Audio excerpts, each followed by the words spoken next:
નમો અરિયંતાણમ, નમો સિદ્ધાણમ, નમો આયર્યાણમ, નમો વજ્જાયાણમ, નમો લોહે સૌવસાઉણમ, એસો પંચ નમુકારો સૌ પાવપણાસણો, મંગલાહાણમ ચ સવ્યેસી બડમમ વૈ મંગલમ. મંગલમ ભગવાન વીરો, મંગલમ ગૌતમ પ્રભુ, મંગલમ સ્થૂલભદ્રાદ્યા, જૈન ધર્મો સ્તુ મંગલમ.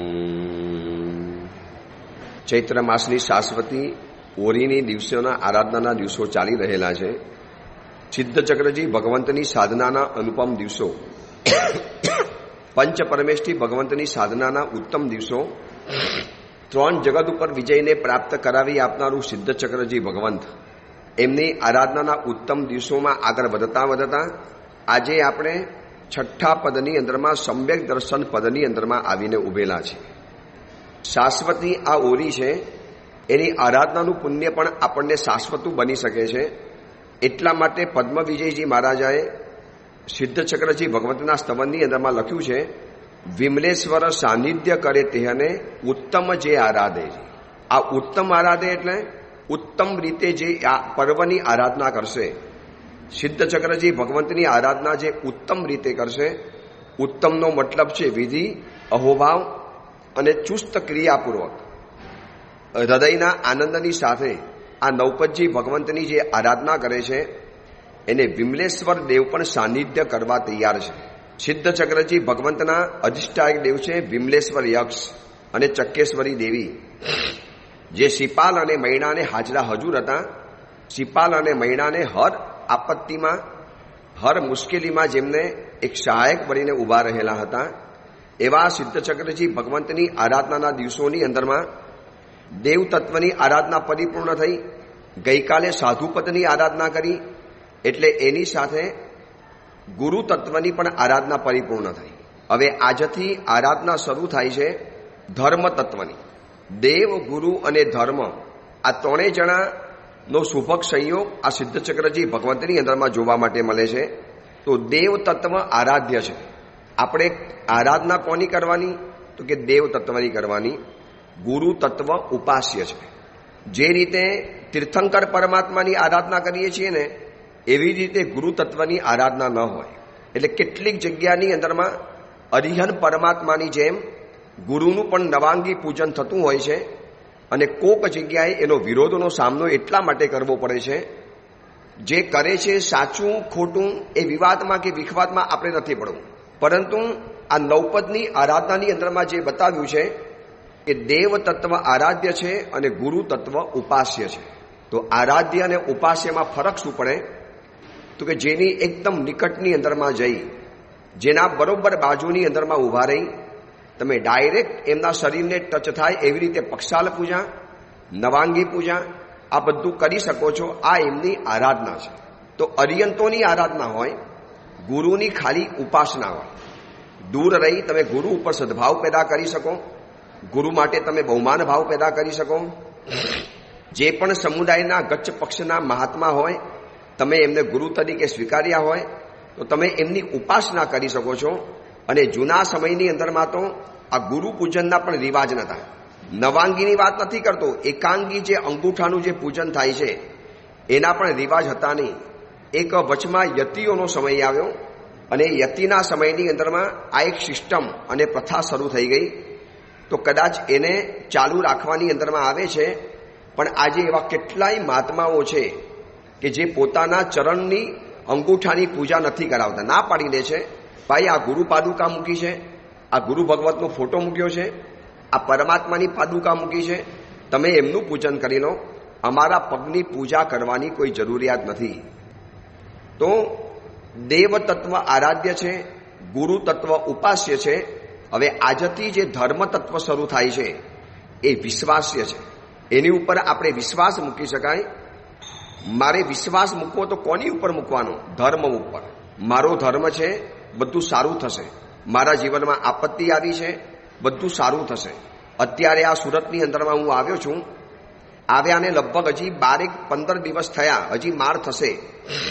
27 તારીખે પ્રવેશ કર્યો સુરતની અંદરમાં, અને આવ્યા પછી જેમ જેમ લોકો મળતા ગયા એમાં સુરતની અંદરમાં વચલા સમયમાં શિવશક્તિ નામની માર્કેટની અંદરમાં જે આગ લાગેલી, એમાં જે લોકોની દુકાન બળી ગઈ છે, જેમની દુકાન અગ્નિની અંદરમાં સ્વાહા થઈ ગઈ છે, આખી જિંદગીભરની કમાણી અગ્નિની અંદરમાં ભરખાઈ ગઈ, સાથે કરન્સી બળી ગઈ, કેટલો માલ ચોરાઈ ગયો એ પણ ખબર નથી. બહુ મોટી ગોલમાલ થઈ છે. કેટલાક કહે છે કે આગ લાગી છે, કેટલાક કહે છે કે આગ લગાડી છે. જે હશે તે હશે, પરંતુ જે કેટલાક પરિવારો મળ્યા, ગુરુદેવ જિંદગીભરની મહેનત હતી. સુરતમાં આવ્યા ત્યારથી મહેનત કરી અને 5 દુકાન 6 દુકાન અમે આ માર્કેટમાં બનાવી હતી.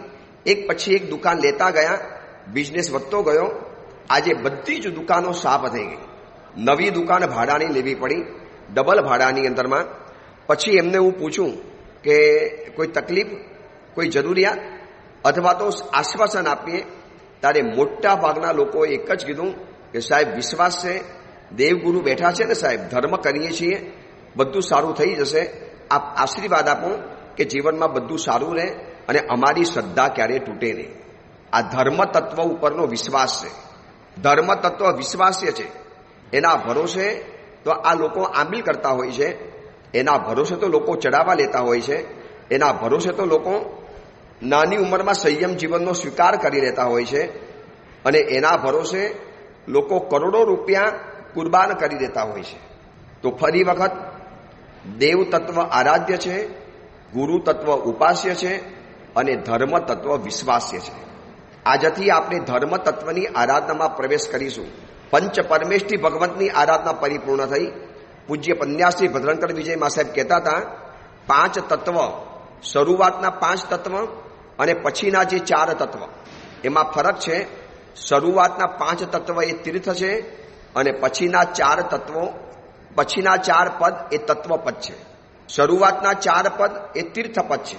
અરિહંત તીર્થ, સિદ્ધ તીર્થ, આચાર્ય તીર્થ, ઉપાધ્યાય તીર્થ અને સાધુ ભગવંત એ તીર્થ છે. અને પછી જે દર્શન, જ્ઞાન, ચારિત્ર અને તપ એ તત્વપદ છે. બીજી રીતે વિચારવો તો કહી શકાય, શરૂઆતના 5 પદ એ ગુલાબ છે, પુષ્પ છે. પછીના 4 પદ એ એની સુવાસ છે. આ પંચ પરમેષ્ઠી ભગવંતમાંથી આવી 4 પ્રકારના ધર્મ તત્વની સુવાસ આવતી હોય છે. કારણ કે એ પંચ પરમેષ્ઠી ભગવાન આ 4 પ્રકારના ધર્મની આરાધના કરતા હોય છે. દર્શન, જ્ઞાન, ચારિત્ર અને તપ. તો આપણે અત્યારે તત્વપદમાં ઉભેલા છીએ, આપણે અત્યારે સુવાસ પદમાં ઉભેલા છીએ, અને એ પદનું સૌથી પહેલું પદ છે સમ્યક દર્શન પદ. 6 નંબરનું પદ. 6, 7, 8 અને 9 4 દિવસ બાકી રહ્યા. તો આ જે સમ્યક દર્શન પદ છે, સમ્યક દર્શન પદ એટલે અધ્યાત્મની દુનિયાની અંદરમાં પ્રવેશ કરાવનારો આ એક દરવાજો છે. જે પણ વ્યક્તિને અધ્યાત્મની દુનિયામાં પ્રવેશ કરવો છે એને સમ્યક દર્શનના ગભારામાંથી પસાર થવું જ પડે. માટે સ્તવનમાં લખ્યું છે, સમકિત દ્વાર ગભારે પેસતાજી.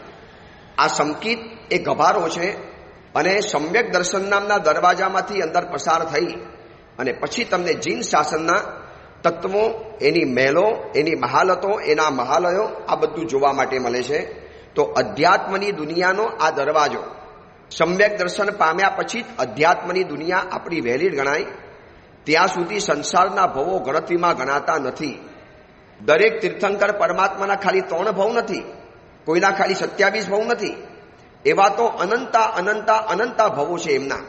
પરંતુ જ્યારથી સમ્યક દર્શન પામ્યા ત્યારથી એમના ભવોની ગણતરી ગણાતી હોય છે. પણ સમકિત પામ્યા પછી ભવ ગણતી એ ગણાય. સમ્યક દર્શન પામ્યા પછી જ ભવોની ગણતરી ગણી શકાય છે. માનો કોઈ એમ કહે ને કે ભાઈ તમારો 15 ભવમાં મોક્ષ છે, તો એ ક્યારથી ગણવાનું? સમકિત પામ્યા પછીના 15 ભવ. એની પહેલાનું ભવ ભ્રમણ તો કોઈ કિંમત જ નથી, કોઈ કિંમત નથી.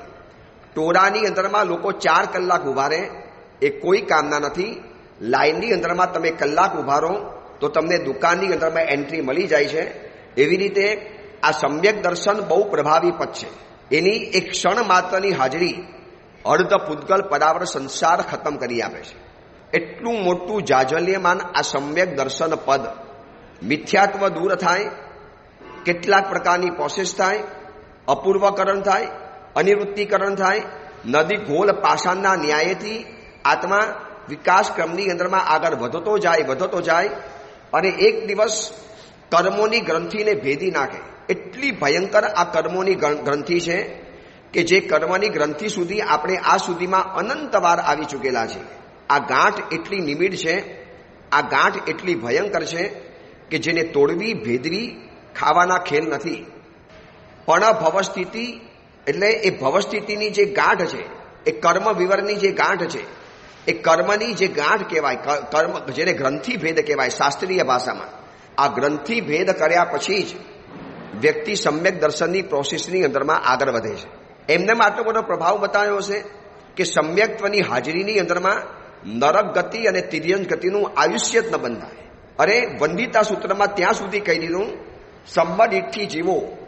અગર તમે સમ્યક દ્રષ્ટિ છો તો તમને મોટો ફાયદો એ કરી આપ્યો, અપોષી હોય બંધો.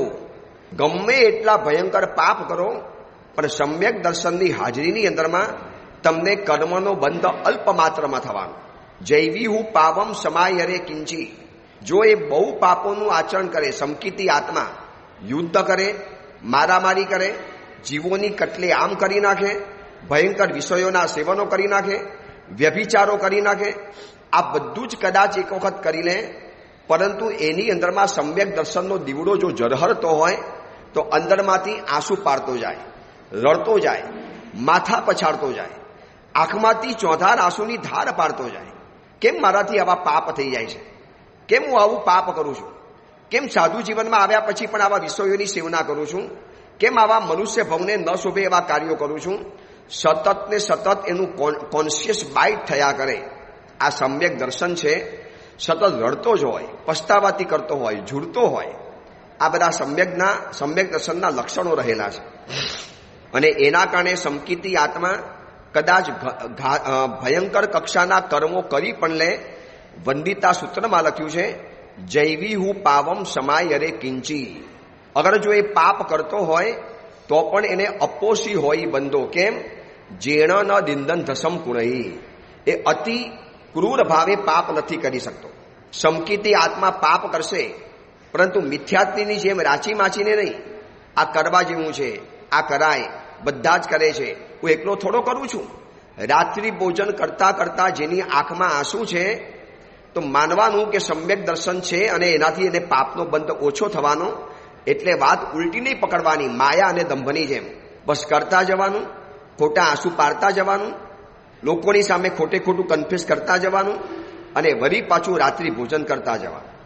સાચું સમ્યક દર્શન એ છે કે મજબૂરીના કારણે પાપ કરતો હોય પણ જેવો અવસર મળ્યો નથી અને પાપ કર્મને તિલાંજલિ આપ્યા વગર રહ્યો નથી. આ સમ્યક દર્શનની ખાસિયત છે. સમ્યક દર્શનના બે સંદેશા તો આપણે જાણવા છે, પણ મારી તમારી પાસે સમ્યક દર્શન જો છે, આપણને ક્યાંકથી ખાતરી થઈ ગઈ. કોઈ ગીતાર્થ ગુરુ ભગવંતે આપણી મનસ્થિતિને જાણી અને જો એમને કીધું કે ભાઈ તું તો સંકિતી આત્મા છે, એ દિવસે તમારે કલાકોના કલાકો જઈને રૂમમાં નાચવાનું. સમ્યક ચારિત્ર વારંવાર મળી શકે, સમ્યક જ્ઞાન વારંવાર મળી શકે, સમ્યક તપ વારંવાર મળી શકે, પણ સમ્યક દર્શનની સ્પર્શના એ આ ભવચક્રની અંદરમાં બહુ રેર છે, બહુ દુર્લભ છે, અતિશય દુર્લભ છે. એટલા માટે તો આ મહાપ્રભાવી છે સમ્યક દર્શન. એની તાકાત જેવી તેવી નથી. અર્ધ પૂતગલ પરાવર સંસાર જ્યારે ખતમ કરી આપતો હોય આવી તાકાત ધરાવનારું સમ્યક દર્શન જો આપણને પ્રાપ્ત થઈ જાય તો અધ્યાત્મની દુનિયાની અંદરમાં આપણો પ્રવેશ થઈ જાય. અધ્યાત્મની દુનિયામાંથી પછી કોઈ આપણને કાઢી પણ ન શકે. તો સમ્યક દર્શન એના બે સંદેશા શું છે અને સમ્યક દર્શન છે ખબર કેવી રીતે પડે? તો કે આ બે વસ્તુઓના કારણે કદાચ તમે જાણી શકો કે મારી અંદરમાં સમ્યક દર્શન છે. તો સમ્યક દર્શનના બે સંદેશા છે. ઉત્તમ માટે પાપોદય તારક છે અને અધમ માટે પુણ્યોદય પણ મારક છે. જે વ્યક્તિ સમ્યક દર્શની છે અને કદાચ એના જીવનમાં પુણ્યનો ઉદય આવી ગયો તો એ પુણ્યનો ઉદય પણ એના માટે તારક બનવાનો છે. સમ્યક દ્રષ્ટિ આત્મા માટે પુણ્યોદય પણ તારક છે અને મિચ્છામિયુક્તમ સમ્યક દ્રષ્ટિ આત્મા માટે પાપનો ઉદય પણ તારક છે. ઉત્તમ વ્યક્તિ છે. ઉત્તમ વ્યક્તિ એટલે સંકિતી આત્મા. પહેલા ખોટું બોલાઈ ગયું. હકીકત એ છે ઉત્તમ જીવ માટે એટલે કે સમ્યક દર્શન જે આત્મા પામેલો છે એને જીવનમાં પાપનો ઉદય આવી ગયો તો પણ પાપનો ઉદય એના માટે સારા માટે બને છે, એને ફાયદાકારક બને છે, એને આગળ વધારનારો બને છે. જો જેટલા પણ સંકિતી આત્મા હતા એ બધાને પાપનો ઉદય આવ્યો, એને ફાયદાકારક થયો. આપણે સિપાલ અને મૈણાને પહેલા યાદ કરીએ, કેવો પાપનો ઉદય આવ્યો. 18 વર્ષની ઉંમરની અંદરમાં મૈણાને જબરજસ્ત પાપનો ઉદય આવી ગયો અને 12-15 વર્ષની ઉંમરથી સિપાલ કુંવરને કોઢ રોગ લાગુ પડી ગયો છે. દુનિયાની નજરમાં શું થાય?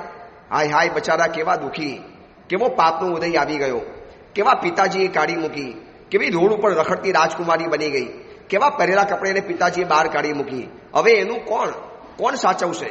ક્યાં જશે? કોના ઘરમાં રહેશે? કેવી રીતે પોતાનું ફ્યુચર બનાવશે? એના ભવિષ્ય સામે બહુ મોટો પ્રશ્નાર્થ હતો.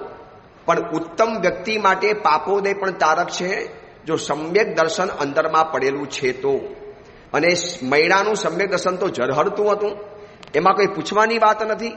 પાપનો ઉદય આવ્યો પણ થોડાક સમય માટે, થોડા દિવસો પસાર થયા. મુનિચંદ્ર સુરેશ્વરજી મહારાજાએ સિદ્ધચક્રજી ભગવંતની આરાધના આપી અને આરાધનાના પ્રતાપે એટલા ઉત્તમ સજ્જન શિરોમણી સાવક સાવિકા બનીને બહાર પ્રગટ થયા છે.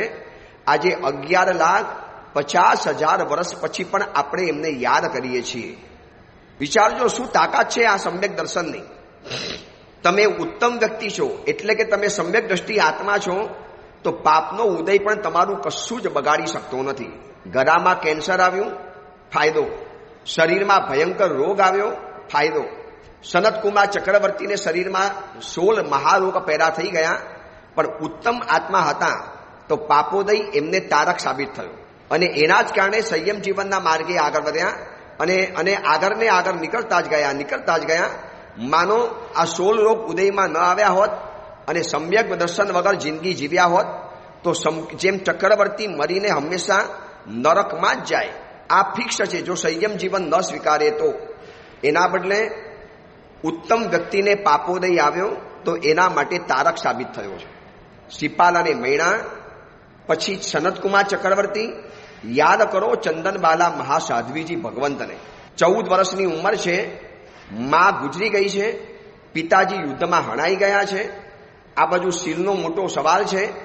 બજારની અંદરમાં પશુની જેમ ગુલામ તરીકે વેચાવા માટે ઊભા છે. વિચારજો શું હાલત છે આ નાનકડી બાલિકાની. પરંતુ ઉત્તમ આત્મા છે, સંકિતી આત્મા છે તો આ પાપનો ઉદય પણ એના માટે તારક સાબિત થયો. અગર ચંદનબાલા સામાન્ય જિંદગી જીવી લીધી હોત, રાજકુમારી હોત તો લગ્ન થઈ ગયા હોત, કોઈક રાજાની રાણી બની ગઈ હોત, 2-4 સંતાનોની માતા બની ગઈ હોત અને ઇતિહાસ પટ ઉપરથી ભૂલાઈ ગઈ હોત. આજે ચંદનબાલાને લોકો યાદ કરે છે. તકલીફ ભરપૂર આવી. 3 દિવસના ભૂખ્યા રહેવું પડ્યું, માથે મુંડાયું, પગમાં બેડી આવી, ભોયરામાં પૂરવાની અંદરમાં આવી, કોઈ કહેતા કોઈ સંભાળ રાખનારું નહોતું. બજારમાં વેચાવાનો વારો આવ્યો, માં ગુજરી ગઈ, પિતાજી ગયા, રાજ્ય ગયું. કેવા ભયંકર એક દુઃખો તૂટી પડ્યા છે. છતાં પણ ચંદનબાલા સંકિતી હતી તો એના કારણે આ દુઃખોએ એને જીવનમાં આગળ વધારતા પરમાત્મા મહાવીરની પ્રથમ સાધ્વીજી ભગવંત 36,000 સાધ્વીજી ભગવંતની ગુરુની બની ગઈ છે. ક્યાં એક વખત બજારમાં વેચાનારી ચંદનબાલા, ક્યાં એક વખત 3 દિવસની ભૂખી પ્યાસી બેઠેલી ચંદનબાલા અને ક્યાં પરમાત્મા મહાવીરના હાથે સંયમ જીવન સ્વીકારી પ્રભુને 6 મહિનાના ઉપવાસના પારણા કરાવનારા ચંદનબાલા મહાસાધ્વીજી ભગવંત. કેમ આવું બન્યું? ઉત્તમ વ્યક્તિ માટે પાપનો ઉદય પણ તારક છે. આ સંકિતનું લક્ષણ આપણને બતાવે છે. એકવાર સંકિતી બની જાઓ, એકવાર ઉત્તમ વ્યક્તિત્વને ધારણ કરો, પછી તમારા માટે ખરાબ સમય પણ તમારા માટે ફાયદાકારક છે. એ તમારું બગાડી નહીં શકે ખરાબ સમય. અને એનાથી ઉલટું જે વ્યક્તિ અધમ છે એટલે કે મિથ્યાત્વી છે એના માટે પુણ્યનો ઉદય પણ મારક બની જાય છે. જો ધવલ શ્રેષ્ઠી પુણ્યનો ઉદય કેટલો જબરજસ્ત મળ્યો. સિપાલ કુંવર જેવી વ્યક્તિ દોસ્ત તરીકે મળી, મિત્ર તરીકે મળી, છતાં પણ એને પરેશાન કરવાનું મન થયું, છતાં પણ એને હેરાન કરવાનું મન થયું, છતાં પણ એની સાથે એને વેર બાંધવાનું મન થયું, છતાં પણ એની સાથે એને ઝઘડો કરવાનું મન થયું, છતાં પણ એવા ઉત્તમ વ્યક્તિત્વને 7મી અટારી ઉપર જઈ અને કટારીથી મારવાનું મન થયું. જોજો, ઉત્તમ વ્યક્તિને પુણ્યનો ઉદય પણ એના માટે નુકસાનકારક. એટલે પુણ્યનો ઉદય, પાપનો ઉદય કોઈનું બગાડતું નથી. પુણ્યનો ઉદય કોઈને સુધારતા નથી કે પાપનો ઉદય કોઈનું બગાડતું નથી. તમે કોણ છો એ મુજબ તમારા માટે ફાયદાકારક નુકસાનકારક બનવાનું છે. અગર સંકિત છે આપણી પાસે. અને એક વાત બતાવું, નરકની અંદરમાં પણ આજે સૈનિક રાજા, કૃષ્ણ મહારાજા, રાવણ, આ બધા જ આજે નરકની અંદરમાં છે. પરમાધામીના દુઃખોને સહન કરે છે, પરંતુ એ પણ એમને ફાયદાકારક છે. કર્મની નિજડા કરનારું બને છે. અને બીજા નરકના જીવો પરમાધામી સામે ગુસ્સો કરે, પરમાધામી સામે આંખ કાઢે, પરમાધામી સામે લડવા જાય, એની સાથે વેર બાંધવાની અંદરમાં જાય. ચાલવાનું કશું જ નથી. શું ચાલવાનું પરમાધામીની સામે? છતાં પણ ઝઘડવા જાય, વેર બાંધવા જાય. અને આ ત્રણ ઉત્તમ આત્મા, શાસ્ત્રમાં એમ લખ્યું છે, સમકિતી એકવાર સમકિત પામ્યા અને સમકિત છૂટી ગયું અને સમકિતની ગેરહાજરીમાં નરકે તિર્યંશનું આયુષ્ય બંધાઈ ગયું. પરંતુ એવી ગતિમાં પણ સમકિતી આત્મા પાપનો બંધ તો લગભગ નહીં કરે. કેમ નહીં કરે? કારણ કે ઉત્તમ આત્મા માટે પાપનો ઉદય પણ તારક સાબિત થાય છે. ભગવાન મહાવીરને પણ જીવનમાં ઉપસર્ગો તો આવ્યા ને, પાપનો ઉદય તો આવ્યો, પણ એમના માટે તારક સાબિત થયો. એટલે આ સમ્યક્ત્વની તાકાત છે. સમ્યક દર્શન કહે છે કે એકવાર પરમાત્માએ કહેલા તત્વો ઉપર શ્રદ્ધા પેદા કરી લો. રુચિર જીનોક્ત તત્વે શું? પરમાત્માએ બતાવેલા તત્વો ઉપર રુચિ રાખવી, પ્રભુએ બતાવેલા તત્વો ઉપર વારંવાર એની ઉપરની અભિરુચિ પેદા કરવી. ક્યારે સાંભળવા મળે, ક્યારે કરવા માટે મળે, ક્યારે અવસર મળે, ક્યારે ચાન્સ મળે, આવું વારંવાર અંદરમાંથી વિચારે. અને એના કારણે જે રુચિ પેદા થાય છે એને કહેવાય છે સમ્યક દર્શન. રુચિર જીનોક્ત તત્વે શું? સમ્યક શ્રદ્ધાનમ ઉચ્યતે જાયતે ત નિસર્ગેણ અભિગમેણવા. સંકિત નિસર્ગથી પણ હોય, કોકના ઉપદેશ દ્વારા પણ મળી જાય, ક્ષય ઉપશમથી પણ મળે, સાયિક સંકિત પણ મળે. ઘણા પ્રકારના સંકિત છે, પરંતુ આ બધાનો મતલબ એ થયો કે સમ્યક દર્શનની હાજરીની અંદરમાં તમારું કોઈ કશું બગાડી શકતું નથી. એટલી મોટી આ પાવરફુલ સત્તા છે સમ્યક દર્શન કે સમ્યક દર્શનના હાજરીમાં પાપ કર્મો પણ આપણી બાજુની અંદરમાં આવતા ડરે. પાપ કર્મો પણ આપણને પરેશાન કરતા ડરે. પાપને પણ લાગે કે યાર બાજુમાં સમ્યક દર્શન ઊભો છે, એને બહુ છંછેડી નહીં શકાય, એને પરેશાન નહીં કરી શકાય. ભાઈ, એની બાજુમાં સંકિત નામનો પોલીસ ઊભો છે. આપણી બાજુની અંદરમાં જિલ્લા પોલીસ વડા અધિકારી આપણી બાજુમાં ઊભા હોય, કોઈની તાકાત છે કે કોઈ ગુંડો આપણને પરેશાન કરવા માટે આવે? તેઓ ચૂપચાપ આપણાથી દૂર ભાગી જાય. બસ એવી જ રીતે સંકિતી આત્મા જે પણ ગતિની અંદરમાં જાય એ ગતિમાં સુખી એટલા માટે ગણાય છે કે પાપોદય એના માટે તારક છે અને પુણ્યનો ઉદય પણ એના માટે નુકસાનકારક બનતો નથી. જ્યારે ઉલટું છે, મિથ્યાત્વી જીવ એ રોગમાં સપડાયો હોય ને તો હાઈવોય કરશે. રોગ મારો ક્યારે મટવાનો, આ રોગ મારો ક્યારે જવાનો, કેમ મને આવો રોગ આવી ગયો, કેવી રીતે રોગમાંથી દૂર થઈશ? મારા ગુરુદેવ પૂજ્યપાઠ ભુવન ભાનુ સુરેશ્વરજી મહારાજાના સગ્ગા નાના ભાઈ હતા પન્યાશ્રી પદ્મ વિજયજી મહારાજ. આ મહાત્માએ ભયંકર કક્ષાના કેન્સરના રોગની અંદરમાં 3 વખત તો માસક શમન કરી લીધા. ખાવાનું છે નહીં, પીવાનું છે નહીં, ગળામાં કેન્સરની ગાંઠ ફાટી નીકળી છે. ભયંકર તીવ્ર વેદનાની અંદરમાં માસક શમન કરવાનું યાદ આવે. પાપનો ઉદય ઉત્તમ વ્યક્તિ માટે પણ તારક બની શકે છે. જોજો, આ સંકિતના લક્ષણ કેવા આપણને સ્પષ્ટ દેખાય છે. એટલે પાપનો ઉદય આપણું બગાડતો નથી કે પુણ્યનો ઉદય આપણું સુધારી શકતો નથી. આપણે કોણ છીએ એ મુજબ નક્કી થશે કે આપણને તારક બનવાનું છે કે મારક બનવાનું છે. શ્રીપાન અને મૈણાને કેટલો મોટો પછી પુણ્યનો ઉદય આવ્યો, કેવો પુણ્યનો વિસ્ફોટ સર્જાયો. 9 રાજ્ય, 9 પત્નીઓ, 9 દીકરા, 9 લાખ ઘોડા, 9 કરોડનું સૈન્ય, 9 લાખ હાથી, આટલી મુરાટ સંપત્તિ પામ્યા પછી પણ એમના માટે અનાસક્તિ છે. ઠીક છે, આ બધું કરવા પૂરતું કરી લેવાનું, અને જેવો છોડવાનો અવસર મળ્યો તો છોડી પણ બતાવ્યું. કારણ કે ઉત્તમ માટે પાપોદય તારક છે અને અધમ માટે પુણ્યોદય પણ મારક છે. આ સંકિત દર્શનના આ બે સંદેશા બરોબર આપણે શીખી લેવા જેવા છે. આપણે ખાલી ઉત્તમ બનવાનું છે. ઉત્તમ બન્યા પછી કોઈ પણ સિચ્યુએશન આપણા માટે ફાયદાકારક છે, ચાહે પુણ્યદય હોય કે ચાહે પાપોદય હોય. પાપોદય આવશે તો વિચારશે મારા જ કર્મનો ઉદય છે, મારે શું કામ બીજા પ્રત્યે અપરાધી ગણવાના, શું કામ બીજા માટે વેર વારવાનું, એને મારા પૈસા પડાવ્યા, એને મારું પેમેન્ટ ડૂબાડી દીધું, આ સાસુએ મને પરેશાન કરી નાખી, આ વહુ મારા જીવનમાં આવી અને મારી જિંદગીની પથારી ફરી ગઈ, આ ઘરાકો કેવા છે, આ દુકાનદાર કેવો છે, આ પાડોશી કેવો છે. આવા બધા વિચારો અને વિકલ્પો સમ્યક દ્રષ્ટિ આત્માને ઓછા આવશે. એ દરેક જગ્યાએ પોતાનો વાંક કાઢશે. જે પોતાનો વાંક જોઈ શકે છે એ સમ્યક દર્શન છે. મિથ્યાત્વીને હંમેશા બીજાનો વાંક દેખાય, પોતાનો વાંક ન દેખાય. પોતે તો બહુ એને સારો જ દેખાતો હોય, પણ જે આત્મા મિથ્યાત્વી છે સતત બીજાનો વાંક કાઢ્યા કરવાનો. દીકરાએ આમ કર્યું, દીકરીએ આમ કર્યું, પપ્પાએ આમ કર્યું, મમ્મીએ આમ કર્યું, સાસુએ આમ કર્યું, વહુએ આવું કર્યું, મારા પડોશીએ આવું કર્યું. ભાઈ, કોઈ કોઈનું ખરાબ નથી કરતા. એ તો ખાલી નિમિત્ત માત્ર છે. જે ખરાબ થાય છે એ મારા પોતાના કર્મથી થાય છે. એટલા માટે તો મૈના સુંદરીને જ્યારે 12 વર્ષ પછી શિપાલ કુંવર આવ્યા અને પ્રજાપાલ રાજાને જ્યારે યુદ્ધમાં હરાવ્યા પછી મૈના સુંદરીને કહે છે, બોલ તેરે બાપ કે સાથ ક્યાં કિયા જાય. આ તારા પિતાજી યાદ કર, તને પહેરેલા કપડે કાઢી મૂકેલી, તને ઘરમાંથી આમ પહેરેલા વસ્તે ધસડી મૂકેલી હતી, આખા ગામમાં તારી નિંદા થતી હતી. આ બાપ અહંકારનું પૂતું થઈને ફરતો હતો. મારા જેવા કોળિયા પતિ સાથે તને લગ્ન કરાવીને પોતાનો વેર બાંધતો હતો. બોલ શું કરું તારા પિતાજીને.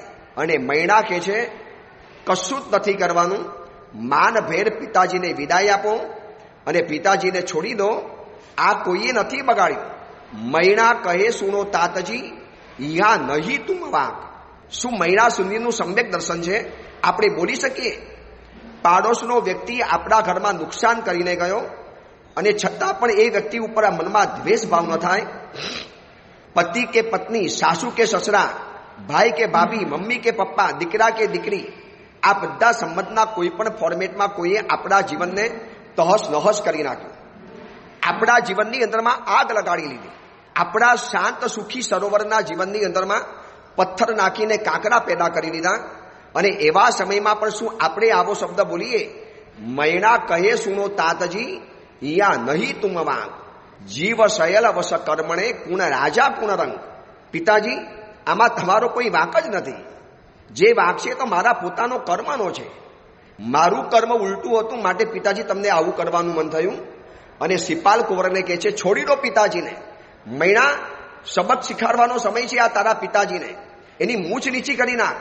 કહેતી હોય તો માથાના વાળ કાપી નાખું, કહેતી હોય તો એની મૂછ કાપી નાખું, તારા પગમાં પડાવી દઉં. કશી જ કરવાની જરૂર નથી.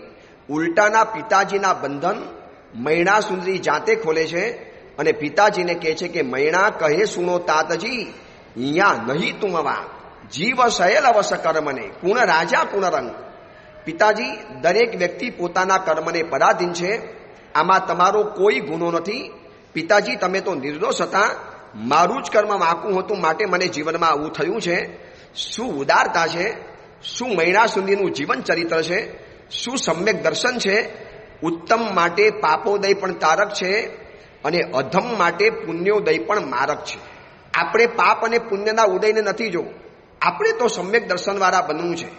પ્રભુએ કહેલું સાચું, મારા પરમાત્માએ બતાવેલું એકદમ અવિહળ પાકું. આ સિવાય બીજી કોઈ વાત હું માનવા તૈયાર નથી.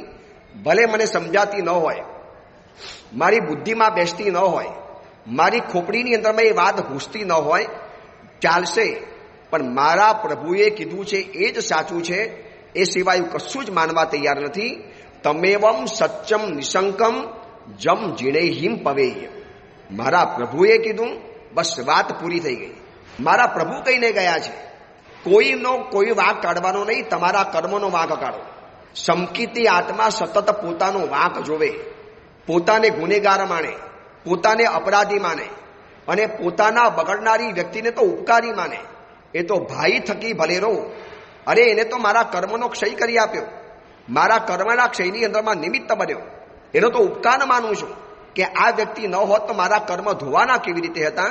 મારા કર્મો તૂટવાના કેવી રીતે હતા? હું તો તમારો આભાર માનું છું કે તમે મારા કર્મ ખપાવવાની અંદરમાં તમે સહાયક બન્યા. ગસ્સુકુમાલ મુનિ, સુકોસલ મુનિ, આ બધા જ મુનિ ભગવંતો, મહેતારજ મુનિવર, આ બધા સંકિતના ધારણ કરનારા હતા. અને પાપનો ઉદય આવ્યા પછી પણ એ લોકોને પાપનો ઉદય તારક સાબિત થયો છે, બગાડનારો તો નથી જ બન્યો.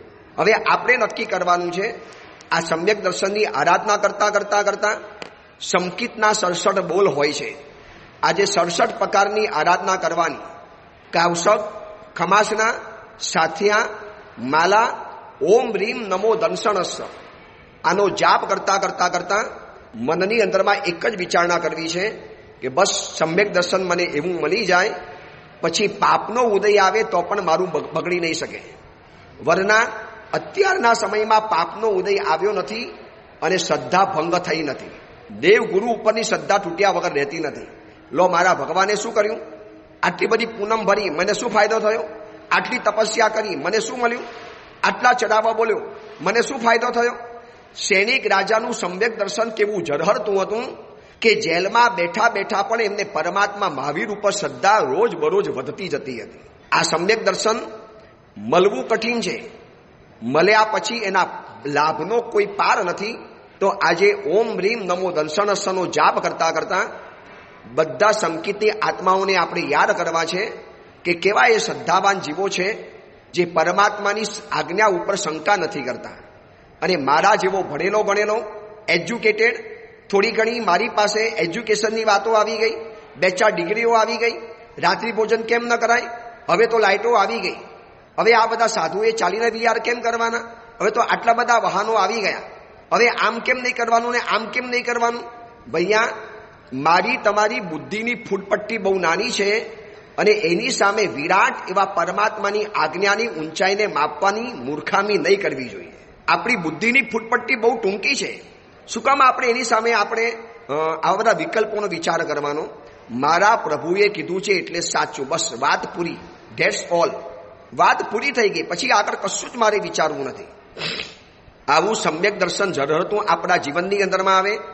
આપણે શ્રીપાલ અને મૈણાને યાદ કરીએ, એમને આવું ઝરહરતી સફળતા મળી કારણ કે પાછળ આવું દેદીપ્યમાન સમ્યક દર્શન હતું.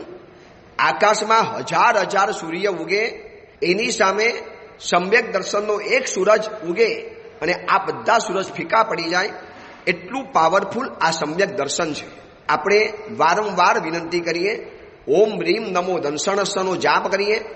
જાપ કરતા કરતા કરતા એક જ પ્રાર્થના કરીએ કે બસ મારી પાસે આ બધા જ મહાપુરુષ જેવું સમ્યક દર્શન મારા જીવનની અંદરમાં આવી જાય, એવું સમ્યક દર્શન મને પ્રાપ્ત થાય. એ જ મંગલ કામના મંગલ ભાવના. જેના આજ્ઞા વિરુદ્ધ કાંઈ પણ બોલાયું હોય તો મિચ્છામી દુક્કડમ.